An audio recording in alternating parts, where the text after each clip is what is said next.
So everyone in this room knows that I know the least about basketball, but even I know Steph Curry is a leviathan of the competition. Well, that's who we landed on last week on the wheel. One of the greatest shooters of all time, a multiple championship winner with the Golden State Warriors. Yep. You could argue, along with LeBron James, the biggest name in the game of basketball. And Brian, there's no doubt about it. It landed on him last week, and you've got him now. Look, JB, there's no doubt about it. Having one of the world's greatest basketballers on the show is going to be absolutely fantastic. Former college superstar. He was an MVP, by the way, Damo. I don't know whether you know that when he was at college. Which college? A championship ring holder, of course, Which college? as well. Now, listen, I want you to persevere with me here because he's got quite a long resume.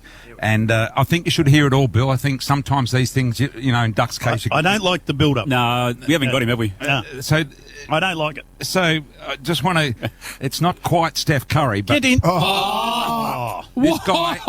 This guy... 22 seasons in the NBL, 612 games. NBL. 19,000 points, thank you very much. NBL? MVP 7 times. It's Gazy.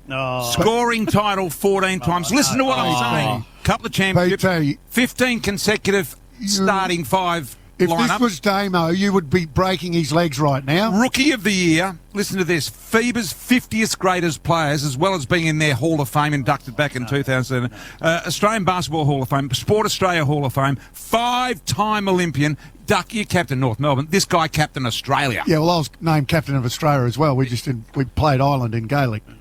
Order of Australia as well. Have a listen to this. He averaged 44.1 points per game in one of his seasons. Well, this guy, one season. Yeah, but he averaged about 36. Beyond that. Would it be fair to say this guy would be better in today's game, even? He was an 8-time NBL three-pointer. Would he be better? That's what I'm saying. When you see all those hoaxes over there shooting threes, it's a long build-up. when you see all them over there shooting threes, this guy was the inventor of the three. He made What's this got to do with Steph Curry, Bob? No, where's Steph Curry? Man is the greatest basketball, one of the greatest international basketballers in the world. His name is Andrew Gaze.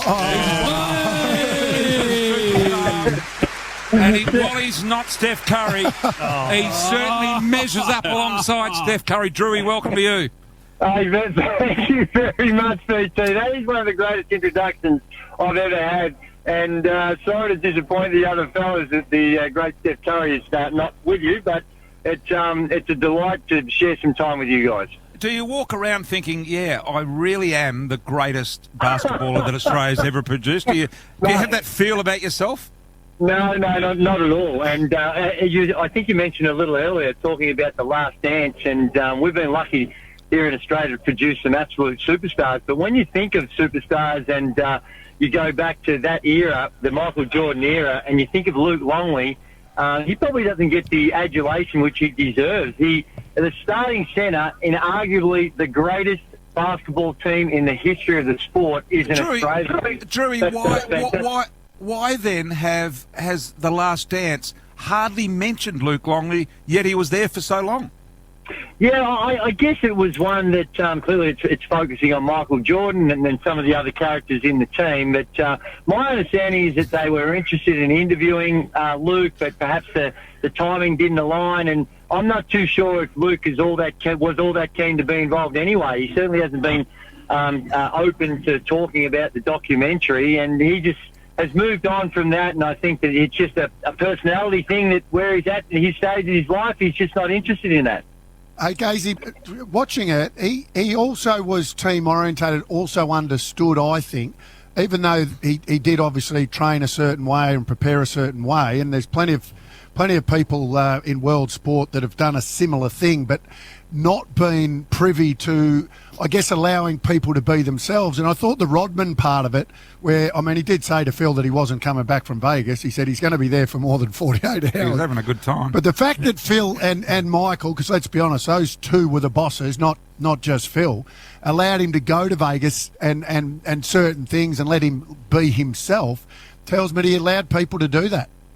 Well, 100%. No, I think it's a good lesson that probably stands up in this day and age is that sometimes, trying to fit a square peg in a round hole, you don't always get the best out of the athlete. And I think what they did was an unusual way to do it, but it was incredible leadership. And I think you can only do that with a veteran team where you understand the personality and rules for some don't always have to apply for others. And, of course, there are standard non-negotiables in any team sport, but you need to have that flexibility to get the best out of the individuals, and they were able to do that with Dennis, because sending him off in the middle of the season to go to Vegas to hang out with strippers and Carmen Electra and do all that type of stuff is perhaps not the normal way to go about it, but clearly in that particular circumstance was very, very effective.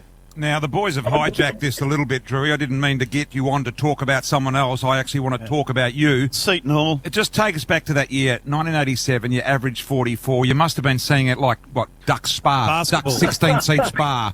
The ring must have looked very big to you. How did you manage? Has anyone ever in a top competition in the world averaged 44? Oh, there has been some over the years. The great Will Chamberlain, I think he averaged even more than that in the NBA. But what it was for me, I don't actually look back on that particular season with any particular fondness, because we were terrible as a team.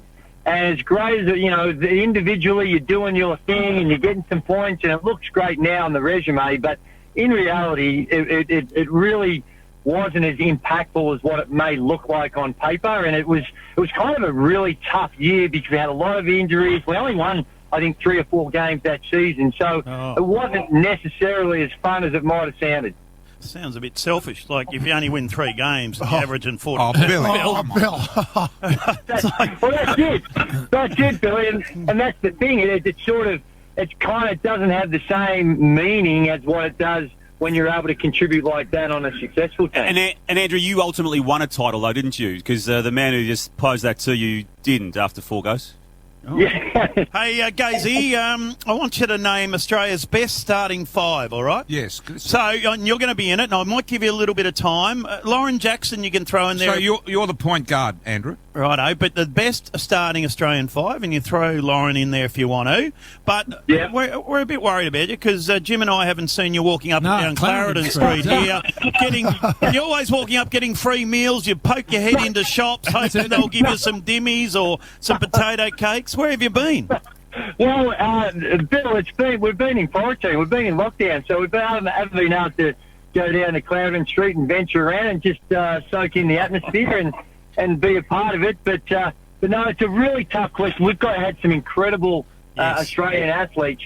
For me, the greatest basketball ever is Laura Jackson. What she did and has guided Australia to silver medals and bronze medals at the Olympics, guided Australia, fellas, to a gold medal in 2006, I think it was, in the World Cup, playing the most participated sport in the world. I mean, that is something extraordinary. She's an absolute superstar and done tremendous thing on the global stage. So, to me, she's the best. But There's I think one. then you've got, I think, Paddy Mills, what he's been able to do. Mark Brakey was a sensation. Larry Senstock, Phil Smythe, Ian Davies. No, only Eddie 5. only 5, Gazy. Eddie, well, how do you've got Ian Davies was a leading scorer at the Olympic Games. Paddy Mills was a leading scorer. Eddie Palavinskas was a leading scorer at the Olympic Games. Palavinskas. You can't ignore these guys. Just in that 5. conversation. I know, we know that. We know they're super, but just 5, please, Andrew. He's giving you more than Giving you, 5. he's giving you You're 7. about 10. Hey, Gazy. Only want 5. Hey, Gazy, talking about leading scorers, do you still, I know it's a Bard at the minute, but Monday night basketball just up here at the swim centre, you play against a few of my mates and they tell me that, because we all know you're a nice guy and when the games, and talking about competitiveness, a la Jordan, but you just float around and then when the game gets tight, Gazy gets serious. And, there's a little bit of that to it, isn't there? Because you go out there with all the great intentions, we're shaking hands and a bit of slap, we're having all good fun. But then the competitive instincts, no matter how old you are, they kick in. So it does get a little bit aggressive from time to time, and the way we treat the refs is probably not ideal. But it is a lot of fun, and that's one of the beauties of the sport that you can keep playing even at my age. Hey, Gazy, when BT says he's getting Steph Curry and he ends up getting Andrew Gaze, my people say, turn it up. How's the bounce going, please? You're still going strong with the Chief. Is he getting any grumpier or is he happy? How's it all going?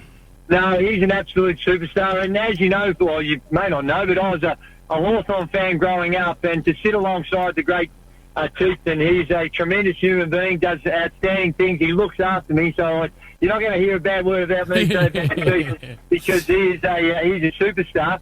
But no, it's a lot of fun. We get out there. We've been going on. You might not be aware of this. We're still on. We're on air over the weekends. We filmed yesterday, and looking forward to the footy getting back, of course, so we can have our regular hour-long episodes. But no, it's great fun, and enjoy it. This is you got one more question? No, we've got to do the wheel. Yeah, I'm just saying it. There he is, one of the world's greatest basketball. No doubt. Yeah. No doubt about it. We love Gazy. Not Australia's, the world. No, we do love him. And one of the great blokes. One of the great blokes, no doubt. All right, Gazy, hang on because we're spinning the wheel. Hang on, Gazy. We might need your help here. All right, I spin the wheel. Giving it a spin here. Everyone's a winner on the wheel. Let's hope we can come up with someone that we can actually get on. Where's the wheel? Here's the wheel now, going around and around. Still,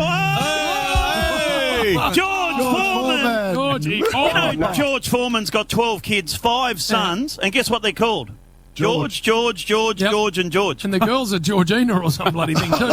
He's a weird unit. Hang on, this is going to be easy, because guess what? Duck. BT already knows him. I've got his number. All right. Oh, right. Gazy, thanks, mate. You're a champion. Thanks, Gazy. I appreciate it, fellas. Good on. I love your show, fellas. Well done. Well done, Gazy. Pity that man. BT knows George. He's interviewed George before. Oh, I like it. Okay. George gave me his full attention.